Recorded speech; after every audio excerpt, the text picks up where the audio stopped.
Hello everyone. आज देखते हैं केमिस्ट्री का नेक्स्ट टॉपिक।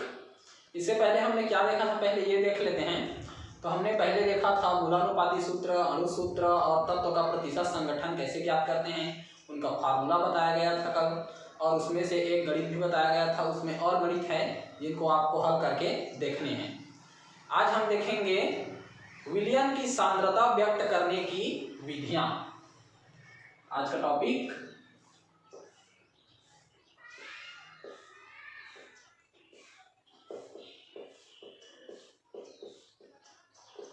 विलयन की सांद्रता व्यक्त करने की विधियां। इससे पहले हम विधियां देखें, कुछ इसके बेसिक जान लेते हैं।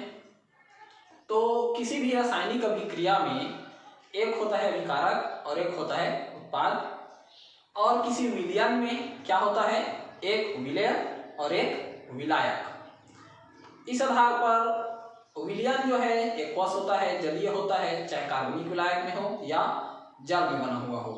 तो उस विलयन में दो भाग होते हैं, विलेय और विलायक। तो ये दो टर्म्स हमें जो दिख रहा, हम बोल रहे हैं विलेय और विलायक क्या है, ये समझ लेते हैं पहले। तो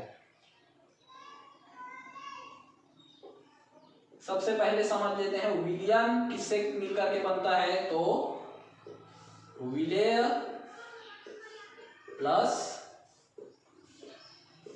विलायक। अब कैसे परिभाषित करेंगे विलयन क्या है। तो विलयन देखिए, दो पदार्थों का समांगी मिश्रण,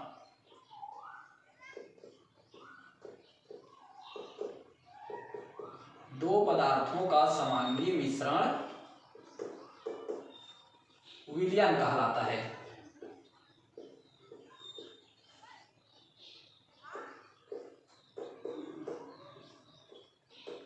जैसे शक्कर का विलयन,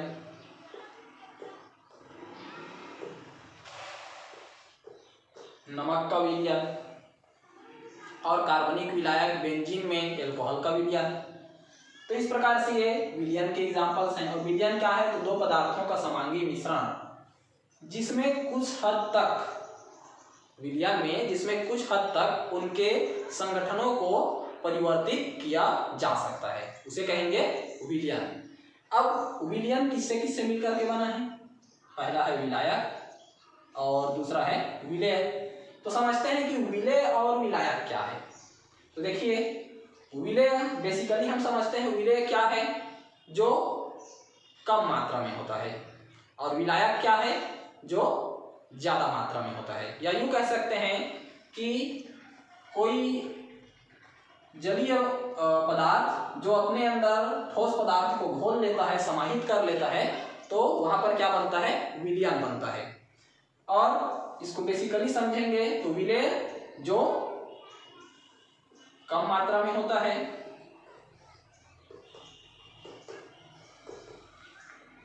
और जो ज्यादा मात्रा में होता है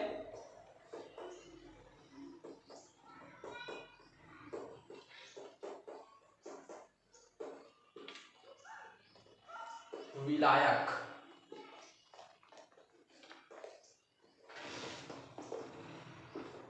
तो इसमें जब दो पदार्थों को मिला करके एक समान मिश्रण बनाया जाता है, तो अब चूंकि ये विलयन है, तो विलयन का उसमें कितना ग्राम पदार्थ घुला हुआ है और विलायक का कितना ग्राम है, या कितना मोल है, या कितना नॉर्मलता है, उनको ज्ञात करने के लिए इनका अलग अलग विधि दिया गया है। इन्हीं विधियों के बारे में पढ़ेंगे। उससे पहले एक चीज और देख लीजिए, विलयन को जो है कुछ भाग में क्लासिफाई किया गया है, वर्गीकृत किया गया है। तो कौन कौन सा भाग है देखिए, द्विअंगी विलयन, द्विअंगी विलयन, बाइनरी सॉल्यूशन। बाइनरी सॉल्यूशन किसे कहेंगे, जिसमें केवल दो अवयव हो, या कह सकते हैं एक विलायक और एक विलेय। तो इस प्रकार से द्विअंगी विलयन का एग्जांपल हमारा यही है, शक्कर का विलयन। जल में शक्कर को घोलते हैं तो क्या बनता है, शक्कर का विलयन, शक्कर का शरबत, और ये है द्विअंगी विलयन। लेकिन अगर जो अवयवी घटक हैं, अवयवी घटक अगर 2 से ज्यादा हैं तो उनको क्या बोलेंगे? त्रिअंगी विलयन। अवयवी घटक अगर 3 हैं तो उनको बोला जाएगा त्रिअंगी विलयन। एक और होता है चतुरंगी विलयन। तो ये है विलयन के कुछ क्लासिफिकेशन, वर्गीकरण। विलयन क्या है? विलेय और विलायक से मिलकर बना हुआ लेकिन समांग मिश्रण। अगर वो समांग नहीं है, जैसे अगर हम पानी में शक्कर घोलते हैं और शक्कर का जो कुछ अंश है अगर नजर आता है तो वो हमारा समांग विलयन नहीं होगा।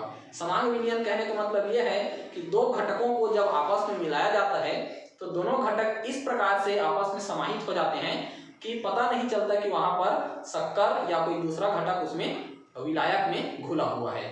ठीक है, अब देखते हैं इसके सांद्रता व्यक्त करने की विधियां।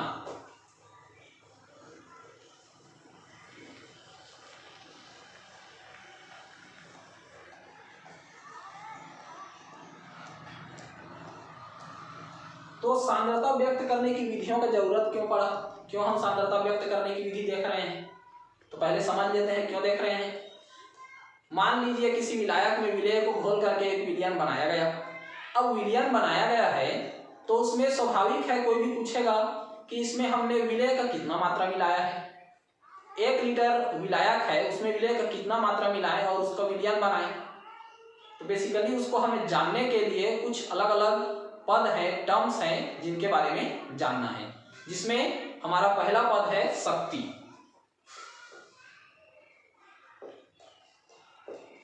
शक्ति, स्ट्रेंथ। अब स्ट्रेंथ कहेंगे किसे? तो क्या है स्ट्रेंथ?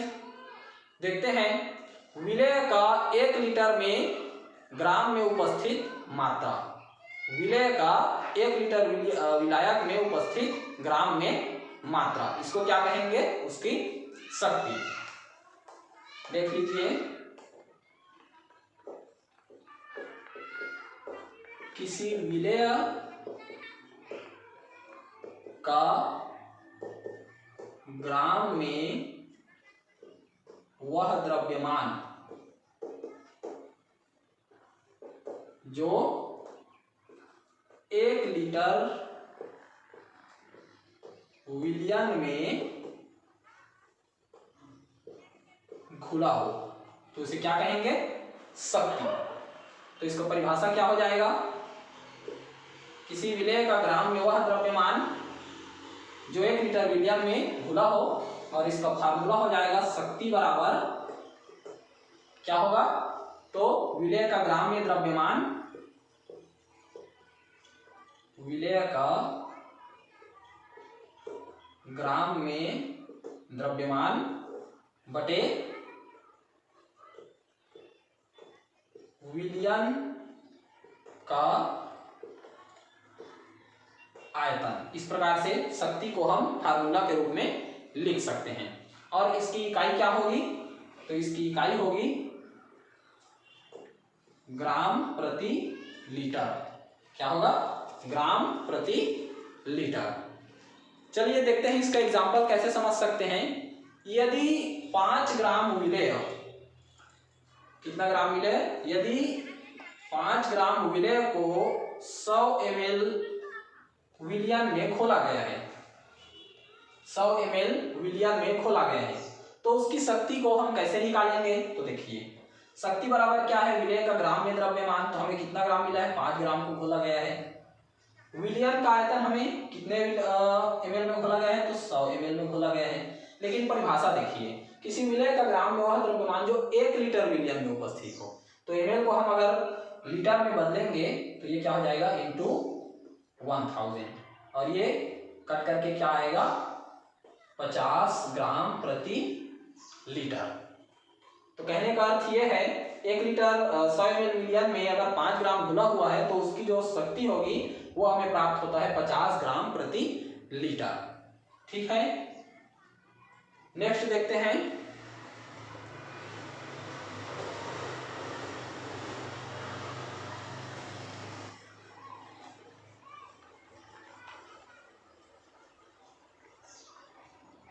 दूसरा हमारा टर्म्स है प्रतिशतता।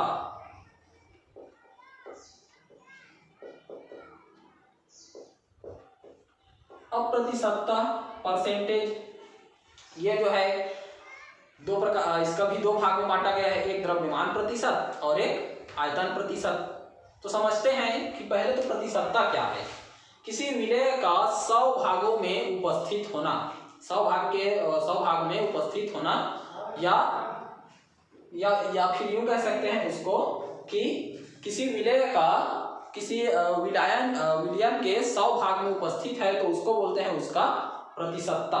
और ये प्रतिशतता, इसको एक शब्द में लिख सकते हैं, प्रति विलेय की मात्रा प्रति 100 भाग, विलेय की मात्रा प्रति 100 भाग। अब यहाँ पर हमारा इसको भी दो भाग में डिवाइड किया गया है, जिसमें पहला है द्रव्यमान प्रतिशत। द्रव्यमान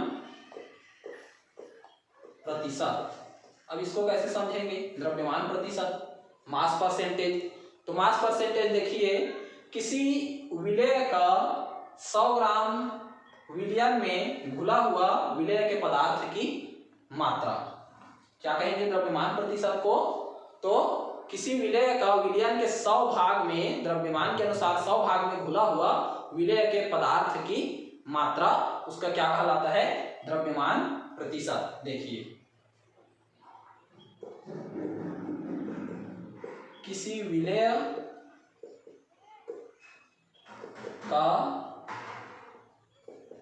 ग्राम में वह द्रव्यमान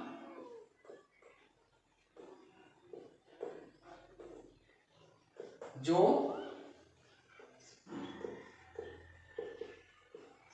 विलायक के 100 भाग में उपस्थित हो।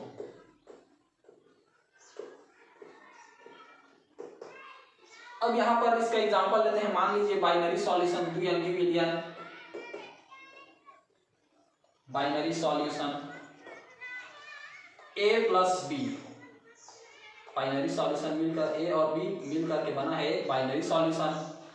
तो हम इसको कैसे लिखेंगे? किसी बाइनरी सॉल्यूशन का मान लीजिए एक घटक विलेय या दूसरा घटक विलायक, किसी एक का हमें अगर द्रव्यमान प्रतिशत निकालना है तो कैसे निकालेंगे? उसका फार्मूला देखिए, द्रव्यमान प्रतिशत बराबर क्या हो जाएगा? एक विलेय या विलेय का ग्राम में भार,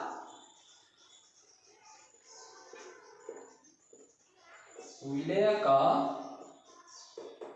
ग्राम में भार बटे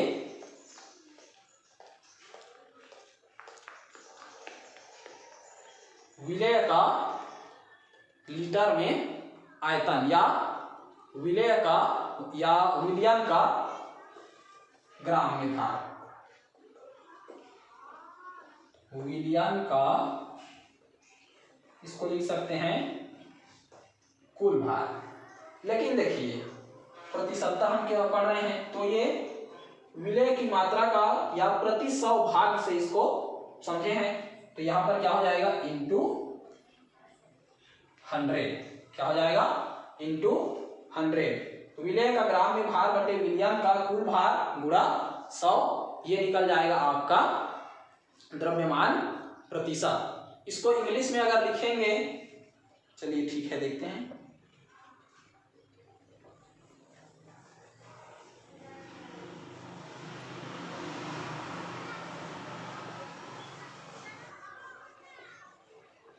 इसका फार्मूला क्या बनेगा? देखिए, मास परसेंटेज द्रव्यमान प्रतिशत बराबर क्या हो जाएगा? WB upon MB into 100, WB upon MB into 100 क्या हो जाएगा? तो विलेय का, यहां पर हम मास परसेंटेज किसका निकाल रहे हैं? विलेय का। बेसिकली हम यहाँ पर मान करके चलते हैं कि ए प्लस बी से अगर सॉल्यूशन बना है तो ए जो है क्या है, सॉल्वेंट है,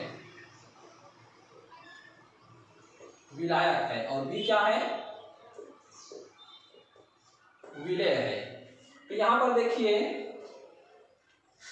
द्रव्यमान प्रतिशत कैसे निकालेंगे, तो विलेय का ग्राम में द्रव्यमान बटे, ये थोड़ा सा चेंज होगा, विलायक का कुल द्रव्यमान। तो विलायक का कुल द्रव्यमान क्या होगा, WA प्लस WB, क्योंकि पहले ही बताया जा चुका है कि विलयन किससे किससे मिलकर के बनता है, तो विलेय और विलायक से। किससे मिलकर के बनता है, तो विलेय और विलायक से। इस प्रकार से इसका द्रव्यमान प्रतिशत विलेय का आ जाएगा।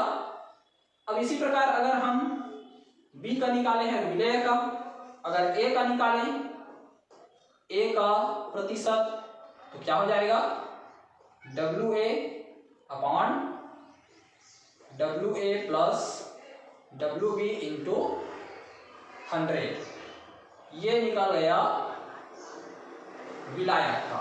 इस प्रकार से हम किसी विलयन में विलेय और विलायक के द्रव्यमान प्रतिशत की गणना इस सूत्र से कर सकते हैं। ठीक है, नेक्स्ट देखते हैं।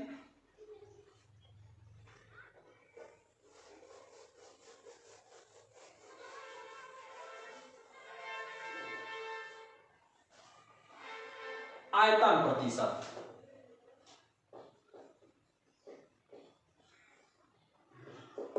आयतन प्रतिशत, अब इसका परिभाषा क्या होगा, विलेय का लीटर में या ml में वह आयतन जो किसी विलयन में घुला हुआ है। विलेय का लीटर या ml में वह आयतन जो किसी विलयन या विलायक के 100 भाग में उपस्थित हो, तो क्या कहा जाएगा, वो आयतन प्रतिशत। सेम द्रव्यमान प्रतिशत की तरह इसका भी फार्मूला बनेगा। मान लीजिए बाइनरी सॉल्यूशन ले लेते हैं जो बना है A प्लस B, जहां पर A सॉल्वेंट और B विलायक है, इनसे मिलकर के एक सॉल्यूशन बना हुआ है। तो अब हम यहाँ पर अगर विलायक का द्रव्यमान आयतन प्रतिशत निकालते हैं, विलायक का आयतन प्रतिशत निकालते हैं, तो क्या हो जाएगा, percentage, volume percentage is equal to VA, विलायक का है तो VA upon VA plus VB into उसके 100 भाग। इसी प्रकार ये तो A का हो गया, B का परसेंटेज निकालते हैं, तो B का परसेंटेज भी क्या निकलेगा, VB upon VA plus VB into 100, क्या निकला, तो ये एक बाइनरी सॉल्यूशन में विलायक के लिए और ये विलेय के लिए उसका आयतन प्रतिशत। ठीक है, तो ये हमने देख लिया द्रव्यमान प्रतिशत, आयतन प्रतिशत। अब यहां पर देखते हैं नेक्स्ट,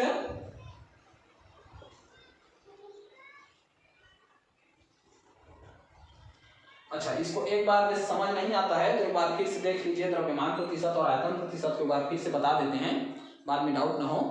किसी विलयन के 100 भाग में उपस्थित विलेय के ग्राम में संख्या को क्या कहा जाता है, द्रव्यमान प्रतिशत। लेकिन द्रव्यमान प्रतिशत में जो विलयन है उसमें विलायक भी या विलयन भी उसमें ग्राम में लिया जाएगा और विलेय भी ग्राम में लिया जाएगा।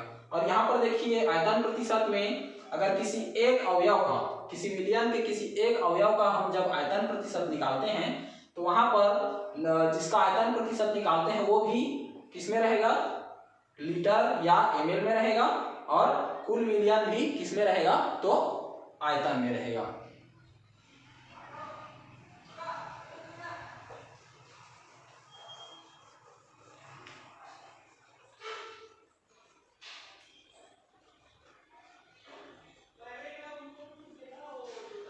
अब चलिए देखते हैं इसका नेक्स्ट टॉपिक, मोलरता।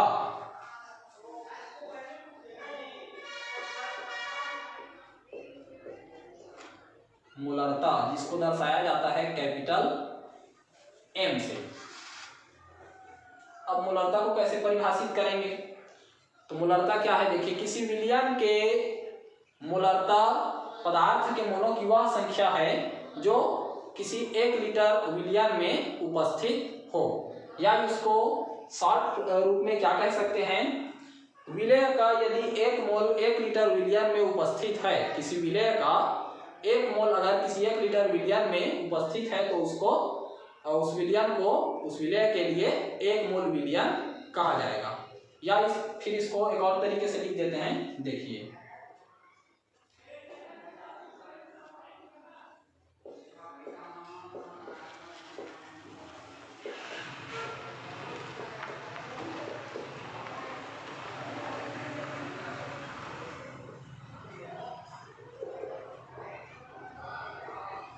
विलय के मोलों की वह संख्या जो 1 लीटर विलयन में उपस्थित हो, क्या कहलाता है, मोलरता। क्या कहलाता है, मोलरता। तो क्या इसको कैसे समझेंगे कि यदि 1 लीटर विलयन में जितना भी मोल विलय का घुला हुआ है वो उसका कहलाएगा मोलरता। अब यहाँ पर देखिए मोलरता को सूत्र में कैसे लिख सकते हैं, तो m = क्या हो जाएगा, विलय के मोलों की संख्या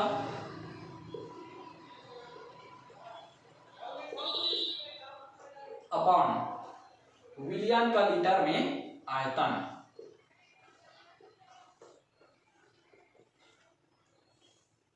विलयन का आयतन लीटर में।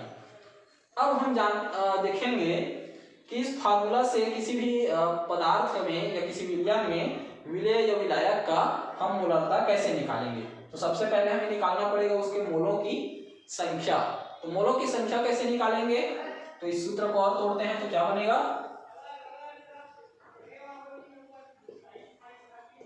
विलय का भार अपॉन, पहला क्या होगा, विलय का भार, लेकिन किसमें, यहां पर रहेगा ग्राम में, और विलय का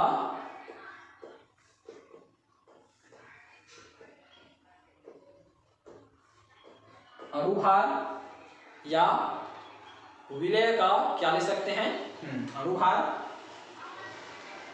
गुणा ये एजिटिस रहेगा विलयन का आयतन।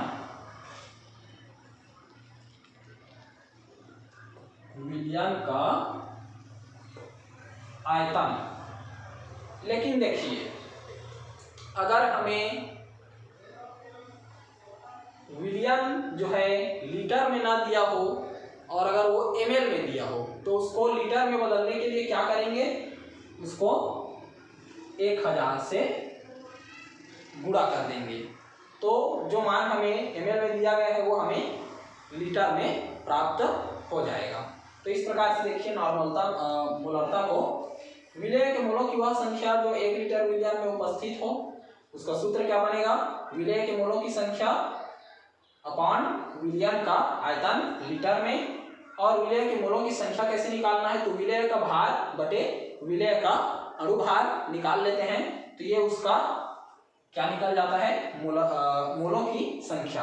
और उसके बाद हमने क्या लिया है, विलयन का आयतन लीटर में। अगर वो आयतन जो है लीटर में ना दे करके हमें यहाँ पर मान लीजिए ml में दिया हुआ है, तो ml को लीटर में बदलने के लिए गुणा 1000 कर देते हैं, ठीक है। अब इसका अचर राशि वाला फार्मूला क्या होगा, देखिए m = विलय का भार WB, विलायक का अणुभार MB × 1000, अगर ये ml में दिया है, विलयन का आयतन, तो विलयन का आयतन क्या होगा, WA। अगर ये दिया हुआ है ml में तो यहाँ पर 1000 लगाएंगे। ठीक है, ये हो गया विलयन की सांद्रता व्यक्त करने की दूसरी विधि। चलिए देखते हैं नेक्स्ट विधि।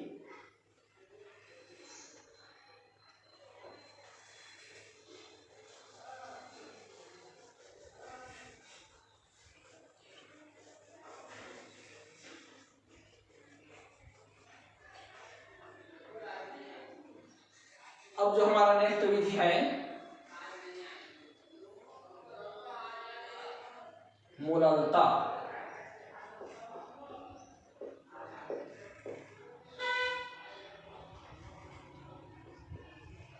Small m। अब मोललता क्या है, तो किसी विलेय को जब विलयन के लीटर में ना घोल करके उसको किसी विलायक के किलोग्राम वाले इकाई में घोलते हैं तो वो कहलाता है उसका मोललता। इसका परिभाषा देखिए किस प्रकार से बनेगा। किसी विलयन की मोललता पदार्थ के मोलों की वह संख्या है, पदार्थ के मोलों की वह संख्या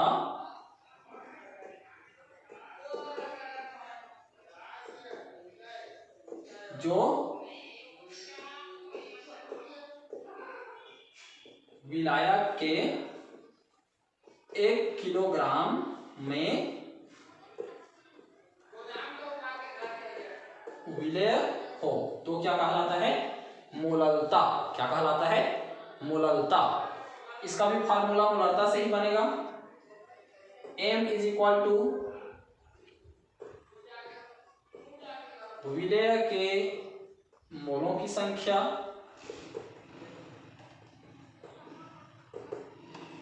बटे क्या हो जाएगा, विलायक का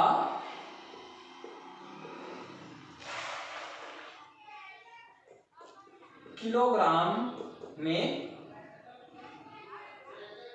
भार ले सकते हैं, विलायक का किलोग्राम में भार। ठीक है, अब इसमें हम पहले ही देख चुके हैं कि विलेय के मोलों की संख्या कैसे निकालते हैं। तो विलेय के मोलों की संख्या कैसे निकालेंगे, विलेय का भार उसमें कितना दिया हुआ है हमें और उसका अणु भार। तो ये क्या हो जाएगा,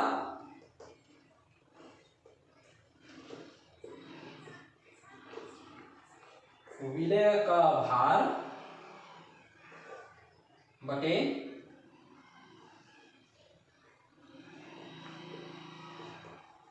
विलेय का अणुभार गुणा विलायक का भार किलोग्राम में। फिर वही बात आता है, अगर हमें विलायक का भार जो है किलोग्राम में ना दे करके अगर ग्राम में दे दिया, समझिए विलायक का भार अगर हमें किलोग्राम में ना देकर, परिभाषा के अनुसार किलोग्राम है, अगर वो किलोग्राम में ना दे करके ग्राम में दे दिया तो फिर वही करेंगे, ग्राम को किलोग्राम में बदलने के लिए गुणा 1000।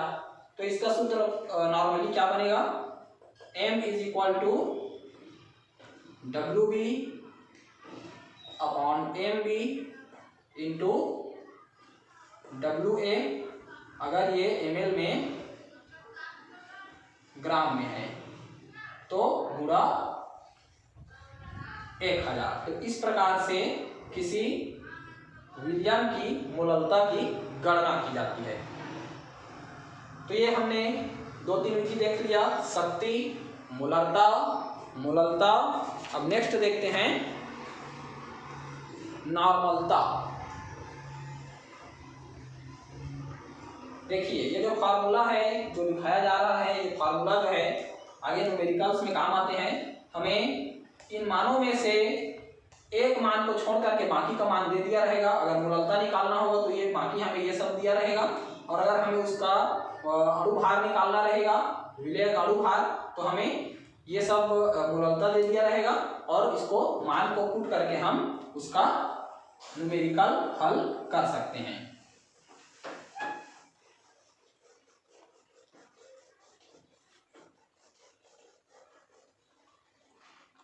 अब देखते हैं नेक्स्ट नॉर्मलता। इसको दर्शाया जाता है कैपिटल एन से। यह भी सांद्रता व्यक्त करने की विधि है नॉर्मलता। अब नॉर्मलता किसे कहेंगे? तो विलियन की नॉर्मलता पदार्थ के ग्राम तुल्यांकों की वह संख्या, विलय के ग्राम तुल्यांकों की वह संख्या है जो विलियन के 1 लीटर में उपस्थित हो। तो क्या होगा परिभाषा इसका?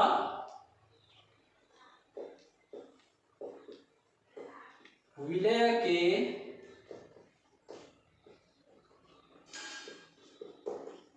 ग्राम तुल्यांकों की वह संख्या जो किसी विलियन के 1 लीटर में उपस्थित हो। ठीक, तो नॉर्मलता क्या है? तो किसी विलियन की नॉर्मलता पदार्थ के ग्राम तुल्यांकों की वह संख्या है जो विलियन के 1 लीटर में उपस्थित हो और इसे दर्शाया जाता है एन से। अब यहाँ पर इसका परिभाषा अब जब देखते हैं तो क्या बनेगा? नॉर्मलता बराबर एन बराबर, तो क्या बनेगा इसका फार्मूला? जैसे मोलरता का निकाले थे सेम वैसे ही इसका निकलेगा। तो क्या निकलेगा? विलय का ग्राम तुल्यांक, विलय का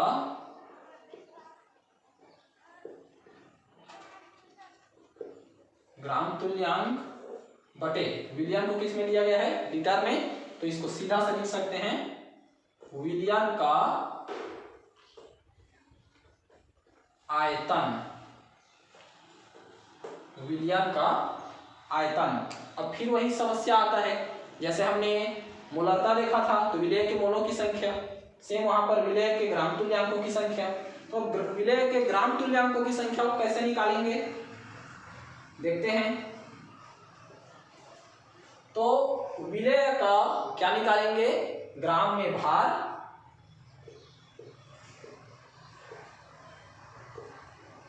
विलय का भार ग्राम में बटे विलय का तुल्यांक भार, विलय का तुल्यांक भार या तुल्यांकी भार भी बोलते हैं इसी को, गुणा विलियन का आयतन।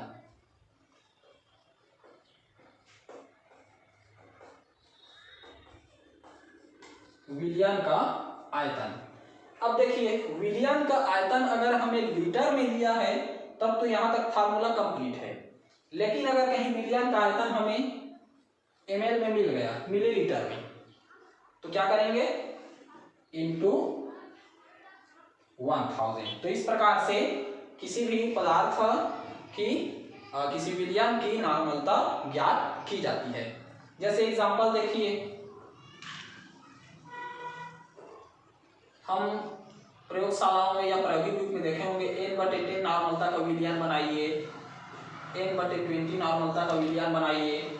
इस प्रकार से ये दिया रहता है। तो ये क्या है कि 100 ml में 10 ग्राम 10 तुल्यांकी भार किसी पदार्थ में घुला हुआ है तो उसकी n/10 नॉर्मलता कहलाता है। ठीक है, और इस नॉर्मलता की इकाई क्या होगी? तो नॉर्मलता की इकाई होगी ग्राम तुल्यांक प्रति लीटर। क्या होगा? ग्राम तुल्यांक प्रति लीटर। चलिए देखते हैं नेक्स्ट।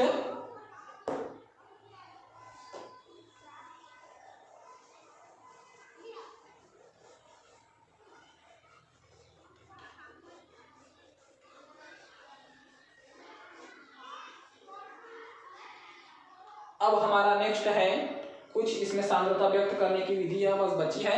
अभी तक हमने देखा शक्ति, मोलरता, मोललता, नॉर्मलता और एक लास्ट विधि यहाँ पर बच गया है मोल प्रभाज।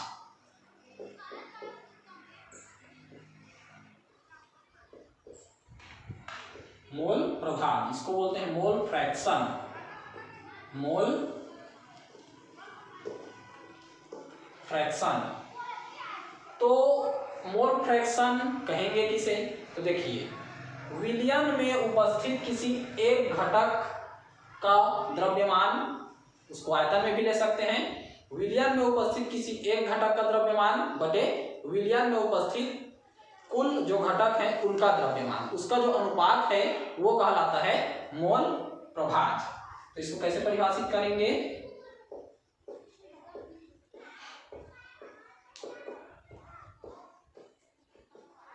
विलयन में उपस्थित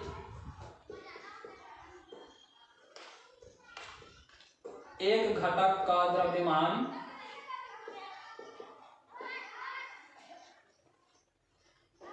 व विलयन का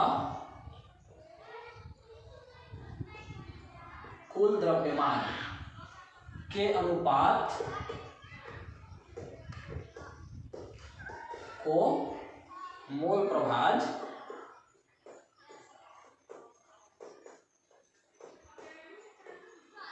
कहते हैं। देखिए, यहां पर हम एक विलयन लेते हैं जो A और B से मिल करके बना हुआ है।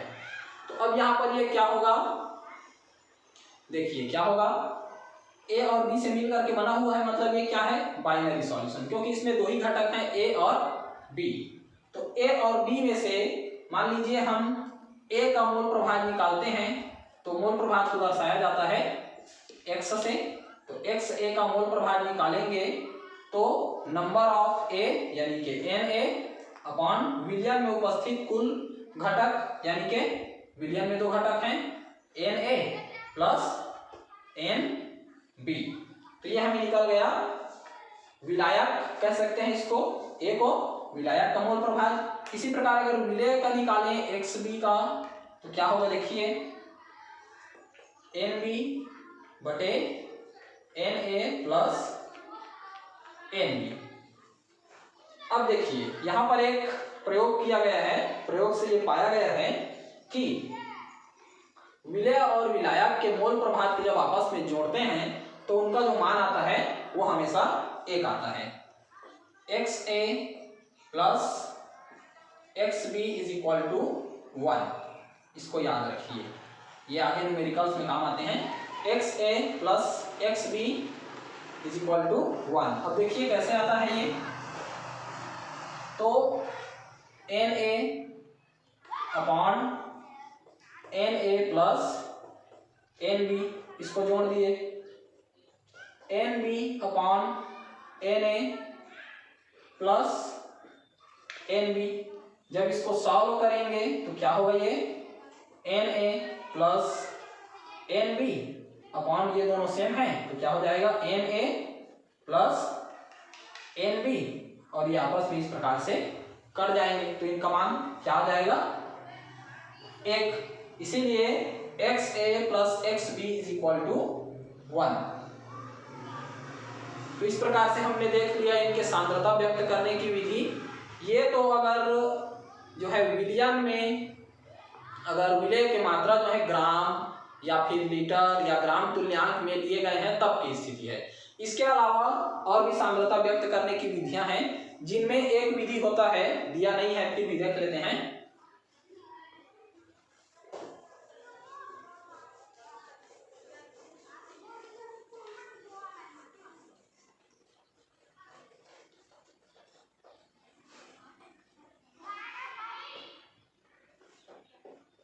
ppm पार्ट्स पर मिलियन, पार्ट्स पर मिलियन।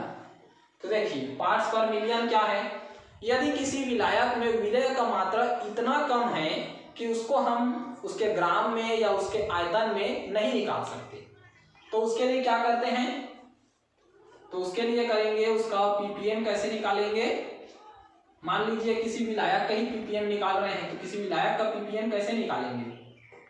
तो विलायक है WA अपॉन उसका कुल विलियन में आयतन है ग्राम में आयतन है WA प्लस WB और इनटू, अगर ये विलियन के 100 भाग में उपस्थित होता तो 100 लिखते, लेकिन हम देख रहे हैं कि विलेय जो है या विलायक जो है एकदम कम मात्रा में है, तो उसको यहाँ पर लिखेंगे 10⁶।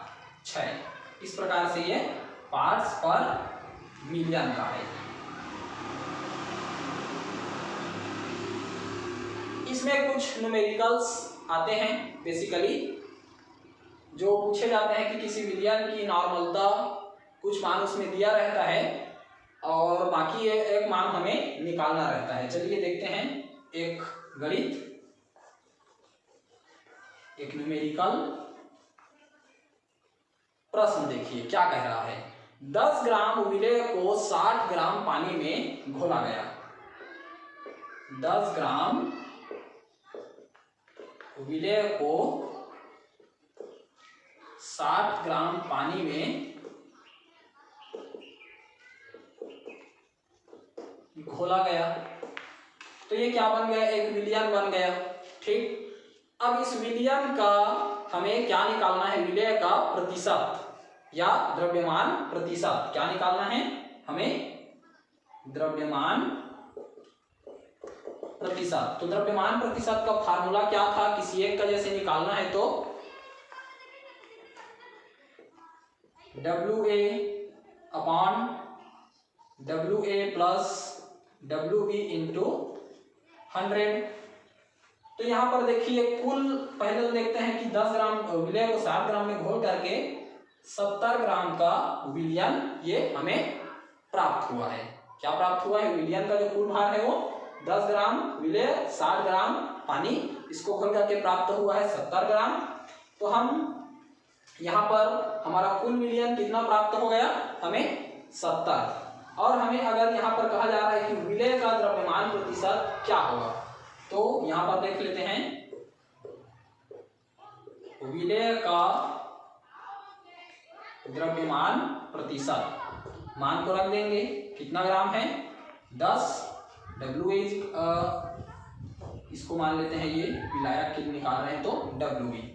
तो ये कितना है, विलेय का 10 और विलियन का कुल आयतन है कितना निकाले हैं 10 और ये 60 70, और चूंकि उसका द्रव्यमान प्रतिशत निकालेंगे तो इंटू 100, और ये इस प्रकार से कट जाएगा और इसका जो मान आएगा वो आएगा 14.2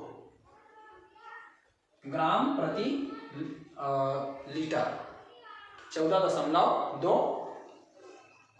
प्रतिशत है, द्रव्यमान प्रतिशत है, इसलिए ग्राम प्रति लीटर नहीं लेंगे।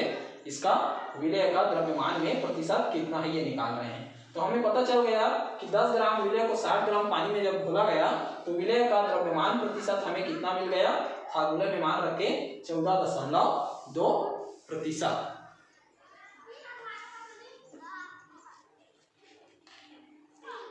एक और देखते हैं।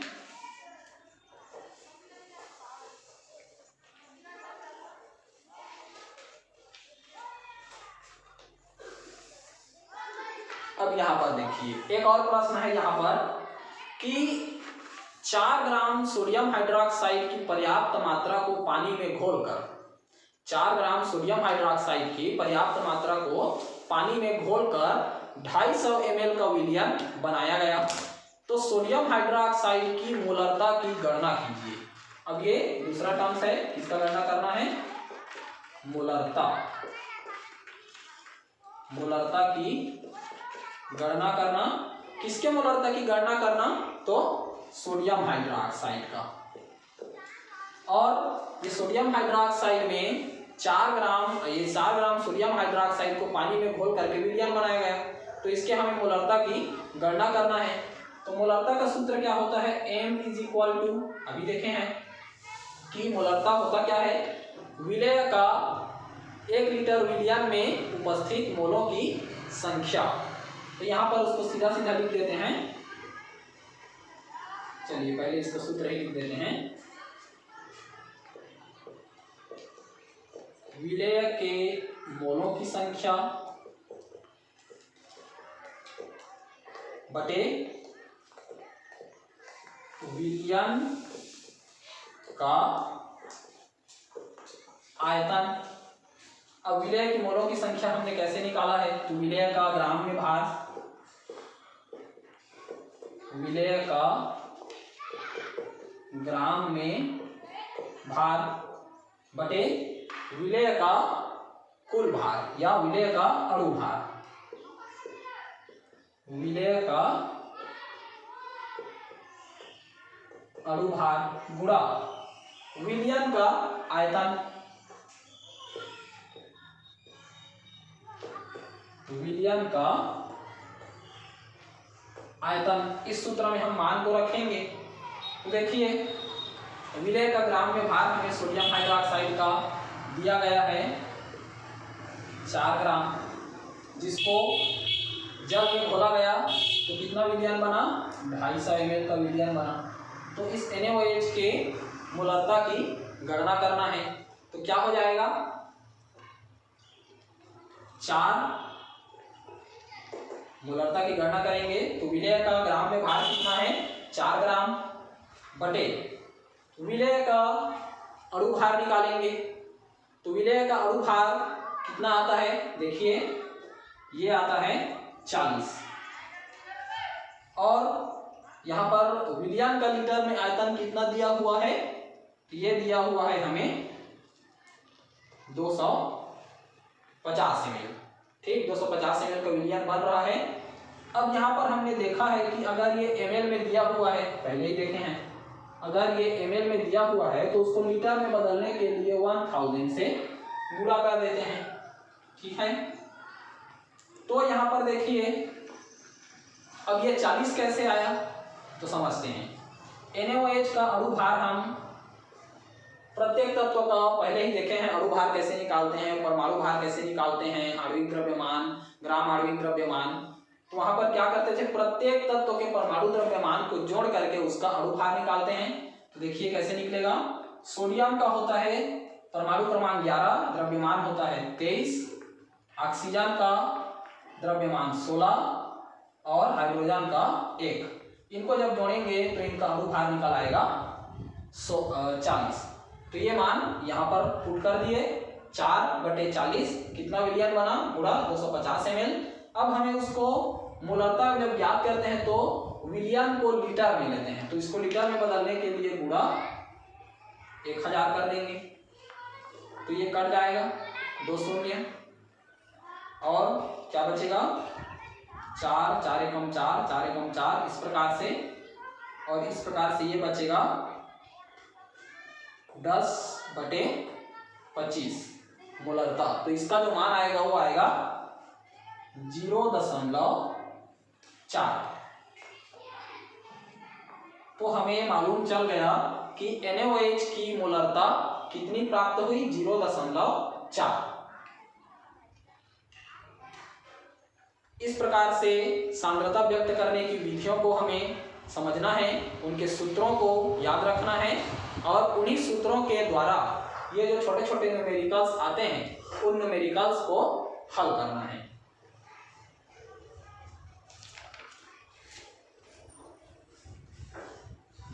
ठीक है, अब इससे संबंधित अगर कोई भी आपको परेशानी होती है तो आप हमें कमेंट्स टेलीग्राम के द्वारा अपने डाउट क्लियर करा सकते हैं, उनको फिर से आपको बता दिया जाएगा। और नेक्स्ट वीडियो के लिए मिलते हैं कल। Thank you.